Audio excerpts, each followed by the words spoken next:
Los dogmas de la Iglesia. Traductor, P. Teodoro Calvo. Madrid. Capítulo 1. Creemos en un solo Dios. Creemos en un solo Dios, Padre, Hijo y Espíritu Santo. Padre porque tiene un Hijo, Hijo porque tiene un Padre, Espíritu Santo porque procede del Padre y del Hijo. Así pues, el Padre es el principio de la divinidad, y como siempre fue Dios, así también fue siempre Padre.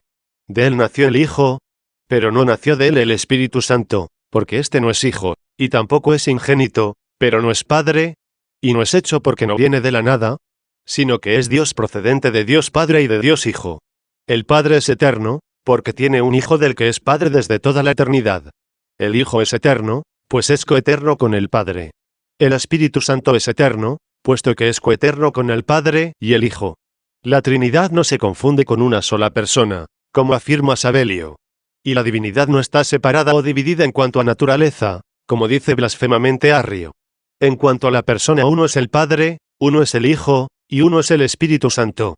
Así, en cuanto a la naturaleza hay un solo Dios, que es Padre, Hijo y Espíritu Santo en la Santa Trinidad. Capítulo 2. La encarnación del Hijo de Dios. No se encarnó el Padre, ni se encarnó el Espíritu Santo. Solamente se encarnó el Hijo, de modo que quien era Hijo de Dios en su divinidad se hizo también Hijo del hombre en el hombre, y el nombre de Hijo no pasó a otro que no fuera Hijo de Dios por naturaleza. Así el Hijo de Dios se hizo Hijo del hombre, por haber nacido de Dios como Hijo del mismo según la verdad de la naturaleza, y hombre como Hijo del mismo, también según la naturaleza. De que, verdaderamente engendrado, recibió el nombre de Hijo, no por adopción, ni por apelación, sino por un doble nacimiento, fue al mismo tiempo verdadero Dios y verdadero hombre, y un solo Hijo.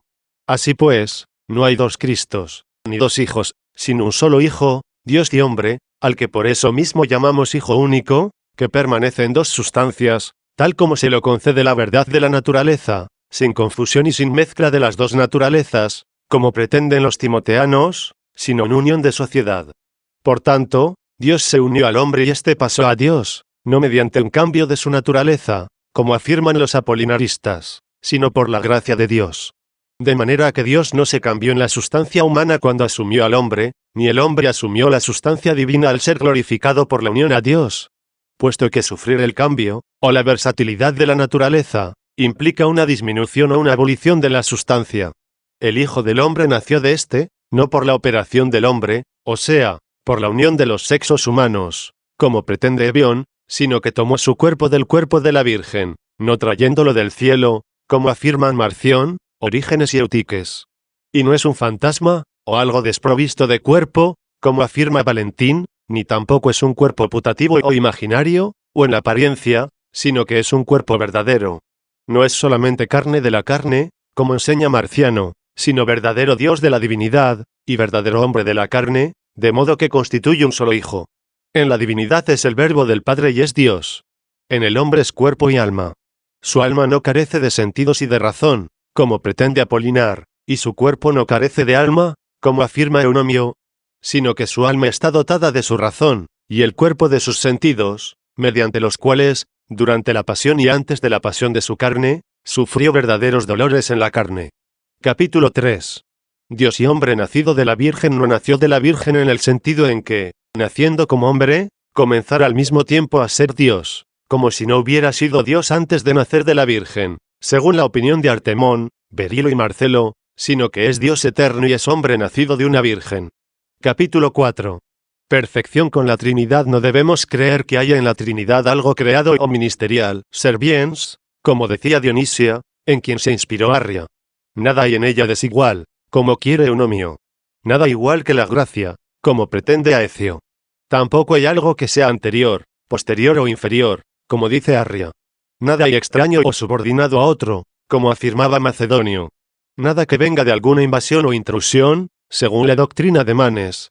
Y nada de corporal, en el sentido defendido por Melitón y Tertuliano. Nada hay en la Trinidad desfigurado a la manera corporal, según la doctrina de los antropomorfistas y de Badiano. Nada de invisible para ella misma, como piensa Orígenes, y nada de visible para las criaturas, como opina Fortunato. En la Trinidad nada hay que difiera según las costumbres o la voluntad, como enseñó Marción, y no hay nada que haya pasado de la esencia de la misma Trinidad a las criaturas, como afirman Platón y Tertuliano. Nada hay de singular en cuanto a las funciones y nada hay comunicable a otros, en el sentido de Orígenes. Tampoco hay algo confuso, como pretendía Sabelio. Todo es perfecto en la Trinidad, porque en ella todo viene de uno y todo es uno y ese uno no es, sin embargo, solitario, como enseñaban Praxeas y Silvano en su condenable doctrina pentapolitana. Capítulo 5. El Hijo coesencial al Padre. Así pues, el Hijo es, eta minúscula omicron minúscula mi minúscula omicron minúscula ipsilon minúscula sigma minúscula iota minúscula omicron minúscula sigma minúscula, es decir, coesencial con el Padre en la divinidad, y el Espíritu Santo es, eta minúscula omicron minúscula mi minúscula omicron minúscula ipsilon minúscula sigma minúscula iota minúscula omicron minúscula sigma minúscula, con el Padre y con el Hijo. Y un solo Hijo es, eta minúscula omicron minúscula mi minúscula omicron minúscula ipsilon minúscula sigma minúscula iota minúscula omicron minúscula sigma minúscula, con Dios y el hombre, permaneciendo Dios en el hombre asumido en la gloria del Padre, e inspirando a los ángeles el deseo de verlo. Es adorado como el Padre y el Espíritu Santo por los ángeles y por las criaturas, y no es un nombre añadido Dios o Cristo con Dios, según la doctrina blasfema de Nestorio, sino que es el hombre en Dios y Dios en el hombre. Capítulo 6. Resurrección universal. Habrá una resurrección de todos los muertos, y esta será simultánea y de una sola vez. No habrá una resurrección primera para los justos, y una segunda para los pecadores, como lo han inventado los soñadores, sino que habrá una sola para todos los hombres. Resucitar se dice de lo que murió. Y así nuestra carne resucitará verdaderamente, como verdaderamente murió. No habrá cambio de cuerpo, según la doctrina de Orígenes, o sea un nuevo cuerpo en lugar de nuestra carne, sino que resucitará el mismo corruptible que muere, tanto el de los justos como el de los injustos, resucitará incorruptible, ya sea para sufrir el castigo del pecado, ya sea para permanecer eternamente en la gloria, como premio por los méritos. Capítulo 7. Resurrección de todos los hombres. Habrá una resurrección de todos los hombres. Si todos deben resucitar, luego todos deben morir, y la muerte derivada de Adán extenderá su imperio sobre todos los hijos de Adán, y no habrá privilegio o excepción para el Señor, del que se dijo especialmente, no permitirás que tu santo conozca la corrupción 1. Porque su cuerpo no conoció la corrupción. Este argumento lo hemos recibido de un gran número de padres. Pero como hay otros varones, igualmente católicos y eruditos, quienes opinan que los que se encuentran vivos al venir nuestro Señor deben ser cambiados, con el alma aún dentro de sus cuerpos, a un estado incorruptible e inmortal, y que en ellos consistirá la resurrección de los muertos en cambiar la mortalidad por la inmutabilidad, sin mediar la muerte, quien acepte esta doctrina, no será hereje, pues no hay herejía donde se trata de cosas disputadas. Así pues, según la ley de la Iglesia, basta con creer en la resurrección futura de la carne del reino de la muerte. Capítulo 8. El juicio universal. Cuando decimos en el símbolo, que al venir el Señor serán juzgados los vivos y los muertos, eso no se debe entender solamente de los justos y de los pecadores, como opina Diodoro, sino también, según creemos, de todos los hombres todavía vivos, la carne, a la venida del Señor. Esos hombres morirán según opinión de algunos autores, o deberán ser cambiados según el parecer de otros, a fin de que sean juzgados inmediatamente después de su resurrección, o de su reformación junto con los que habían muerto anteriormente. Capítulo 9. La restauración futura. No creemos que después de la resurrección y del juicio deba haber una restauración de las cosas, como la que sueña Orígenes, de modo que los demonios y los impíos, purificados mediante tormentos sufridos, deban volver los unos a la dignidad de los ángeles, en la que fueron creados, y los otros a la sociedad de los justos, por motivo de que no conviene a la bondad divina que perezcan las criaturas racionales, sino que todos los seres sean salvados de una manera o de otra. Pero nosotros creemos en el juez y en el justo remunerador de todos, quien dijo expresamente, irán los impíos al suplicio eterno, y los justos a la vida eterna 2, a fin de que reciban el fruto de sus obras. Capítulo 10. La creación. En el principio Dios creó de la nada el cielo, y la tierra y las aguas. Y cuando todavía las tinieblas ocultaban la misma agua, y la tierra escondía el agua, fueron creados los ángeles y todas las virtudes celestiales, para que la bondad de Dios no permaneciera inactiva, sino que Dios pudiera mostrar su bondad en los grandes períodos anteriores. Y fue después de todo esto cuando el mundo visible fue hecho y fue embellecido con lo anteriormente creado. Capítulo 11. Dios incorpóreo e invisible. No hay que creer que existe algo incorpóreo o invisible, conceptuando solamente a Dios, es decir, el Padre, el Hijo y el Espíritu Santo. Y Dios es considerado como incorpóreo porque está en todas partes, lo llena todo y todo lo aprieta, y resuelve, invisible para todas las criaturas por lo mismo que es incorpóreo. Capítulo 12. Todas las criaturas son corpóreas, todas las criaturas son corpóreas. Los ángeles y todas las virtudes celestiales son corpóreas, aunque no subsistan en la carne. Creemos que las naturalezas intelectuales son corpóreas porque están conmensuradas por el lugar. Tal es el alma humana, que está encerrada en la carne. Y tales son los demonios que por su sustancia son naturalezas angélicas. Capítulo 13. La inmortalidad. Creemos que las naturalezas intelectuales son inmortales, porque carecen de carne, y porque no tienen nada por lo que mueran, de modo que después de la muerte necesiten de resurrección. Capítulo 14. Creación de las naturalezas intelectuales. Las almas humanas no fueron creadas desde el principio entre las demás naturalezas intelectuales, ni al mismo tiempo, como fingió Orígenes.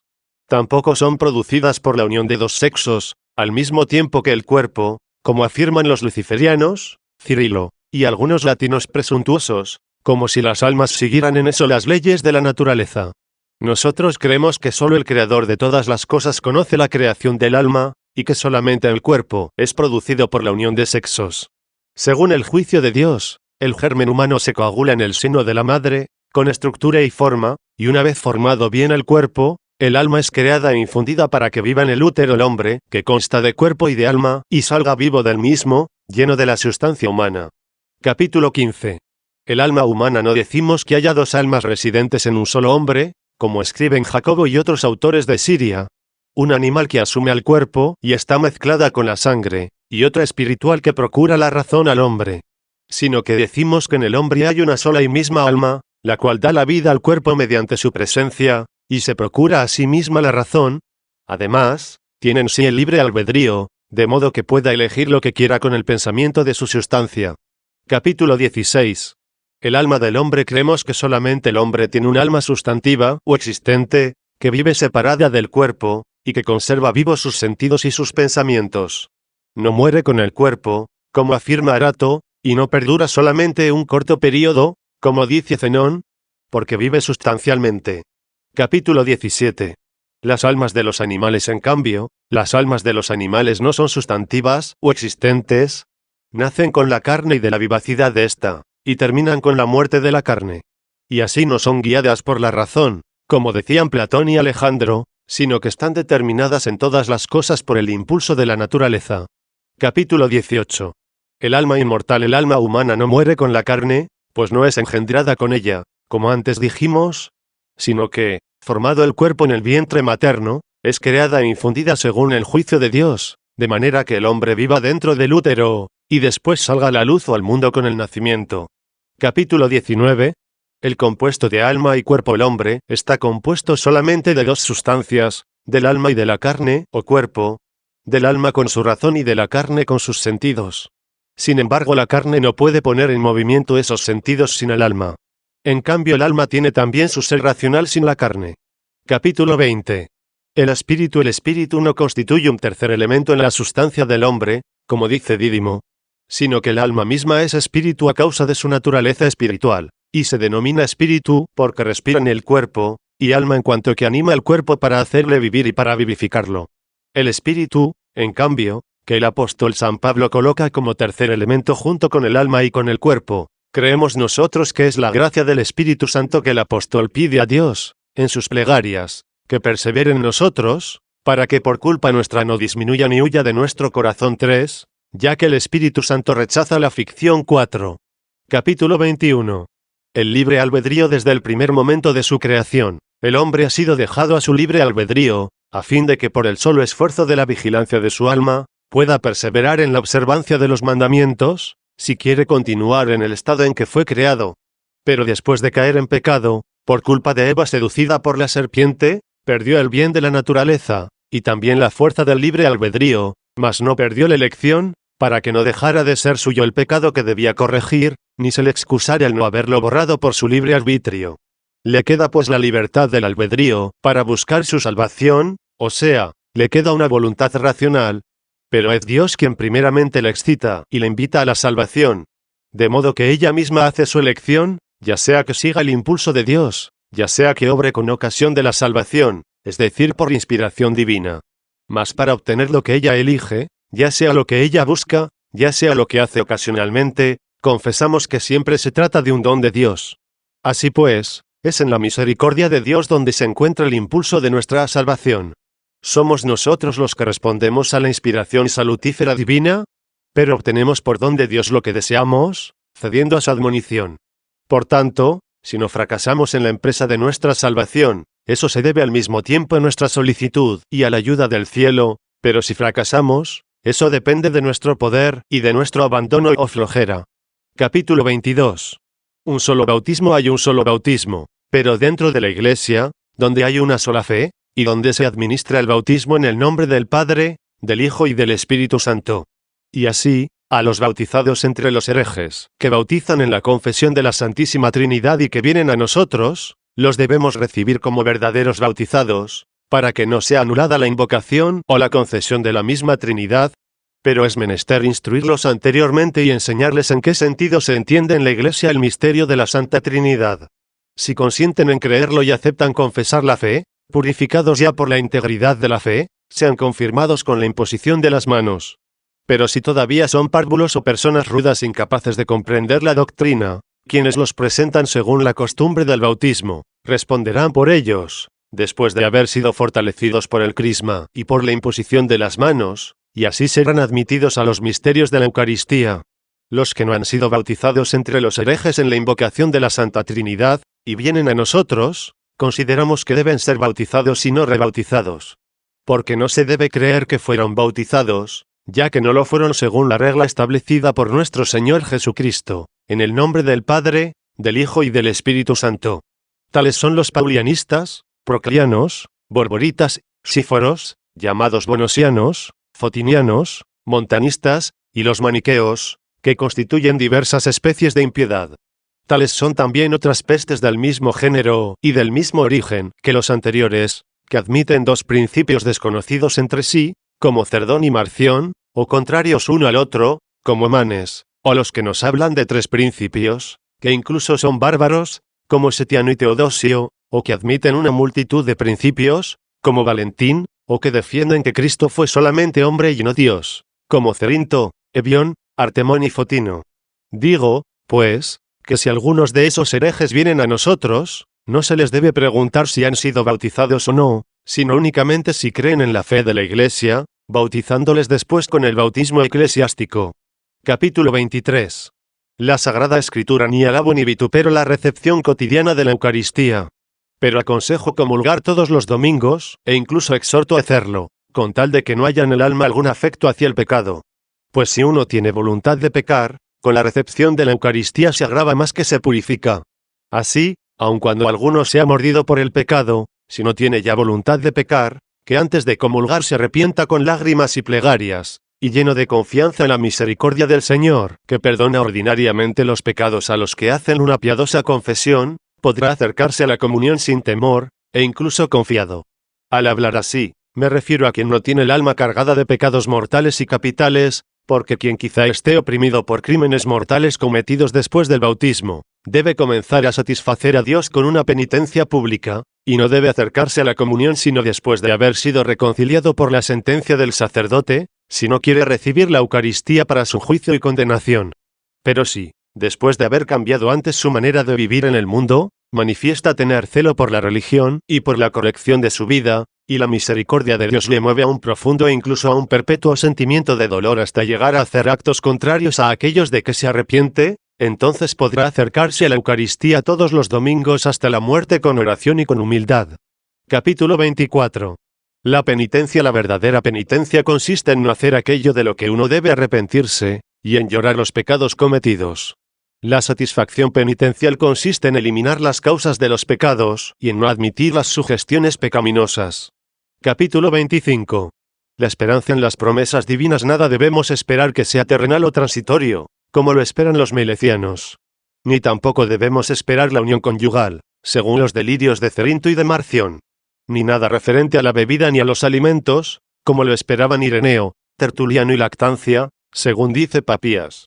Asimismo, no debemos aguardar un reino de Cristo durante 1000 años sobre la tierra después de la resurrección, en compañía de los santos, que reinarían con Cristo en medio de las delicias, como enseña Nepote, con una primera resurrección para los justos, a la que seguiría una segunda para los pecadores, mientras que en el periodo entre una y otra resurrección, las gentes desconocedoras de Dios serían conservadas en su carne en los rincones de la tierra, a fin de ser movidas por el diablo a guerrear contra los justos en su reino, una vez pasados los 1000 años de dicho reino terrestre, pero que serían impedidas en sus propósitos por una lluvia de fuego lanzada sobre ellas por el mismo Señor, que combatiría por los justos, de modo que muriendo así resucitarían en una carne incorruptible, para sufrir suplicios eternos, junto con los demás hombres muertos anteriormente en su impiedad. Capítulo 26. Incitación a la salvación. Creemos que nadie llega a la salvación, si Dios no le invita a ella y que ningún invitado por Dios puede conseguirla sin el auxilio divino. También creemos que nadie merece ese auxilio sin la plegaria. Y también que ninguno se pierde por la voluntad de Dios, sino por permisión divina y por su libre elección, porque no es conveniente que la libertad de obrar concedida una vez al hombre sea reducida a una necesidad servil. Capítulo 27. El mal o la maldad no fueron creados por Dios, sino que fueron inventados por el diablo, el cual fue también creado bueno por Dios. Pero como criatura racional fue dejado a su libre albedrío, y habiendo recibido la facultad de pensar, la ciencia del bien la dirigió hacia el mal y pensando en muchas cosas inventó el mal. Y lo que él había perdido en sí mismo lo envidiaba en otros seres, y no queriendo perecer él solo, persuadió del mal a otros, de manera que, después de haber sido inventor de su propia malicia, se convirtió en el autor de la malicia de los demás. Y desde él se difundió el mal o la maldad a las demás criaturas racionales. Capítulo 28. La inmutabilidad divina. Así pues, reconocemos que nada hay inmutable por naturaleza, exceptuando solamente a Dios, Padre, Hijo y Espíritu Santo, el cual no puede cambiar o pasar del bien al mal, porque posee por naturaleza el bien, y no puede ser otra cosa que el bien. Capítulo 29. Los ángeles, que perseveraron en la felicidad en la que fueron creados, no poseen el bien por naturaleza, de modo que no puedan cambiar con otros seres, pero como conservaron la buena voluntad de su libre albedrío, conservaron asimismo el bien de su estado o condición, así como la fe en su Señor. Por lo cual los ángeles son justamente llamados santos por el Señor, puesto que conservaron su santidad y no se apartaron del bien, a ejemplo de sus compañeros, los demonios. Capítulo 30. El matrimonio y su uso. El uso del matrimonio es bueno, pero ha de hacerse con el fin de tener hijos y para apaciguar la concupiscencia. Capítulo 31. La continencia es todavía mejor. Pero no basta para la felicidad si solamente es observada por amor de la pureza. Se requiere además que sea elegida por el deseo de dedicarse al servicio del Señor, pues de lo contrario parecerá más un divorcio del matrimonio que una verdadera castidad. Capítulo 32. La virginidad es superior a los dos bienes anteriores, porque triunfa sobre la naturaleza y sobre la lucha, vence la naturaleza con la pureza del cuerpo, y vence la lucha con la paz que acompaña a la virginidad. Capítulo 33. Los alimentos y la templanza. Es conveniente tomar como alimento y con acción de gracias todo lo que Dios nos ha mandado tomar. No es malo abstenerse de algunos alimentos, no porque sería ilícito el tomarlos, sino porque no son necesarios. Y es propio de los cristianos el hacer solamente un uso moderado de los alimentos, según las necesidades y según los tiempos. Capítulo 34. Errores. Encratita y maniqueo. No es propio de los cristianos, sino de los encratitas y los maniqueos, afirmar que el matrimonio es malo o compararlo con la fornicación o con la prostitución, así como creer que existen alimentos malos o que son causa del mal para quienes los toman. Capítulo 35. Joviniano y su doctrina. Es doctrina de Joviniano, y no doctrina cristiana, la que sitúa en el mismo plano el matrimonio y la virginidad consagrada a Dios, o la que afirma que no implica ningún mérito abstenerse del vino o de las carnes para mortificar el propio cuerpo. Capítulo 36. La Santa Virgen María. Se debe creer con fe íntegra que la bienaventurada María, Madre de Cristo Dios, concibió como virgen y virgen dio a luz, y permaneció virgen después del parto. Y no debemos caer en la blasfemia del vídeo, quien dijo que fue virgen antes, pero no después del parto. Capítulo 37. Los elementos. No creemos que los elementos, es decir, el cielo y la tierra, hayan de ser destruidos por el fuego, sino que serán cambiados en un ser mejor, y que es la figura de este mundo, o sea su imagen, y no su sustancia la que ha de pasar. Capítulo 38. La limosna. Es conveniente distribuir, como un administrador, los propios bienes a los pobres. Pero es mejor darlo todo de una vez con el propósito de seguir a Cristo, y libre de toda preocupación padecer necesidad con el Señor. Capítulo 39. El sacramento del orden no se debe ordenar como clérigo a quien haya tenido 2 esposas después del bautismo, ni tampoco a quien haya tenido una sola mujer, no esposa legítima, sino concubina, ni a quien se hubiera casado con una viuda o con una mujer repudiada por su marido, o con una meretriz o cortesana. Tampoco se debe ordenar a quien bajo el influjo de un temor justificado o injustificado o en un acto de indignación se mutiló un miembro cualquiera, ni a quien haya sido convicto de haber recibido dinero usurero, ni a un hombre que expía sus pecados con una penitencia pública. Asimismo no se debe ordenar a los hombres con ataques de locura furiosa, ni a los afectados por espíritu diabólico, ni finalmente a quienes por ambición ofrecen dinero, como hizo Simón Mago. Capítulo 40.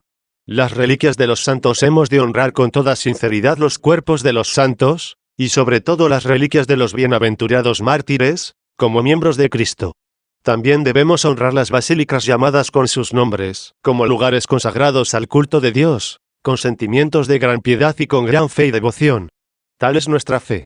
Si alguno se opone a esta doctrina no ha de ser considerado como cristiano, sino como eunomiano y como vigilanciano. Capítulo 41. Universalidad de la salvación. Creemos que el camino de la salvación solo está abierto para los bautizados. Y debemos creer que ningún catecúmeno por más obras buenas que tenga al morir alcanzará la vida eterna, a no ser que muera mártir, ya que en el martirio se cumplen todos los sacramentos del bautismo. El bautizando deberá confesar su fe delante del sacerdote respondiendo a las preguntas que le sean dirigidas. Esto mismo hace el mártir en presencia de su perseguidor, pues confiesa su fe y responde a las preguntas que se le hacen. Después de su confesión de fe, el catecúmeno es rociado con agua, o es sumergido en el agua, y el mártir es sumergido en su sangre, o es abrasado por el fuego. El primero recibe el Espíritu Santo mediante la imposición de las manos, y el segundo se convierte en portavoz del mismo Espíritu, pues no es él quien habla, sino el Espíritu del Padre quien habla por medio de él. El catecúmeno toma parte en la Eucaristía recordando la muerte de nuestro Señor, y el mártir muere por Cristo y por causa del mismo. Aquel confiesa que renuncia a los actos del mundo, y éste renuncia a la misma vida. Al primero se le perdonan todos los pecados, y en el segundo se extinguen todas las culpas. Capítulo 42. La Eucaristía. En la Eucaristía no se debe ofrecer agua pura, como han pensado algunos engañados por una apariencia de sobriedad, sino que se debe ofrecer vino mezclado con agua, por motivo de que el vino estuvo presente en el misterio de nuestra redención, como consta por las palabras de Jesús, ya no beberé más de este fruto de la vid 5, y el vino estaba mezclado con el agua, que se daba después de la cena. Además, del costado de Cristo atravesado por una lanza salió agua con sangre, lo que muestra el vino exprimido con agua de la verdadera vid de su cuerpo. Capítulo 43. La carne. Nuestra carne es buena, e incluso muy buena, en cuanto creada por Dios bueno y solo por Él. No es mala como afirman Setiano, Ociano y Patriciano. Y tampoco es causa del mal como dice Florino, ni está hecha de bien y de mal, como afirma blasfemamente Manes. Pero esta carne, que es buena por haber sido creada buena, se convierte en buena o mala para nosotros por efecto del libre albedrío de nuestra alma, no porque cambie su sustancia, sino como consecuencia del castigo que merece. Se presentará ante el tribunal de Cristo, en el que nuestra alma recibirá la recompensa de lo que hizo, cuando estaba unida al cuerpo, tanto de lo bueno como de lo malo. Capítulo 44. La resurrección. En la resurrección de los muertos no se cambiará la forma del sexo, sino que el hombre resucitará como hombre y la mujer como mujer. Faltará la condición del sexo existente en esta vida, pero no la forma natural del mismo. Pues no se trataría de una verdadera resurrección, si lo que resucita no fuera lo mismo que murió. Capítulo 45. El limbo de los justos. Antes de la redención, antes de la pasión del Señor, todas las almas de los santos estaban retenidas en el infierno, por la deuda de la prevaricación de Adán, hasta que fueron liberadas de su condición servil por la autoridad de Cristo, que murió inmerecidamente por nosotros. Capítulo 46. Los justos después de la ascensión del Señor a los cielos, todas las almas de los santos están con Jesucristo y saliendo del cuerpo van al encuentro del Señor, esperando la resurrección de sus cuerpos, a fin de ser todas cambiadas igualmente a una felicidad total y perpetua con dichos cuerpos. Así como las almas de los pecadores situadas en el infierno guardarán con temor la resurrección de sus cuerpos para ser entregadas con ellos a las penas eternas. Capítulo 47. El perdón de los pecados. Creemos sin ninguna duda que los pecados son abolidos con la penitencia, aun cuando uno solo se arrepienta y los confiese con lágrimas públicas en el último momento de la vida. Porque sigue firme el propósito divino, por el que decretó salvar lo que había perecido, y porque la voluntad divina no cambia. Y ya sea enmendando la vida, si el tiempo lo permite, ya sea con una confesión suplicante, si enseguida se pierde la vida, se debe suponer que concede fielmente el perdón de los pecados Dios nuestro Señor, quien no quiere la muerte del pecador, sino que se libre de la perdición mediante la penitencia 6, de modo que viva salvado por la misericordia divina. Y si otro piensa de otra manera acerca de la misericordia de Dios, es que no es cristiano, sino novaciano. Capítulo 48. El diablo. Estamos seguros de que el diablo no ve los pensamientos íntimos del alma. Pero sabemos por experiencia que los adivina por los movimientos del cuerpo y por los indicios de nuestros afectos. Mas los secretos del corazón solo los conoce aquel de quien se dice: tú solo conoces los corazones de los hijos de los hombres. 7. Capítulo 49. Los pensamientos. No todos nuestros pensamientos malos se deben siempre a la excitación del diablo, sino que esos pensamientos nacen a veces del movimiento de nuestro libre albedrío. En cambio, los pensamientos buenos proceden siempre de Dios. Capítulo 50. La posesión diabólica. No creemos que los demonios entren sustancialmente en el alma mediante una operación enérgica, sino que pensamos que se unen al alma con la aplicación y la opresión. Entrar en el alma es propio únicamente de quien la ha creado, quien siendo incorpóreo por naturaleza es capaz de su criatura. Capítulo 51. Los pecadores. Por el mismo Dios sabemos que también los pecadores pueden obrar signos y prodigios en el nombre del Señor. Pero cuando hacen bien a otros atreviéndose a usar ese medio, se hacen mal a sí mismos por la ambición de la gloria humana, puesto que se gloriarían de un don falso, o sea, de un don que no es debido a sus méritos.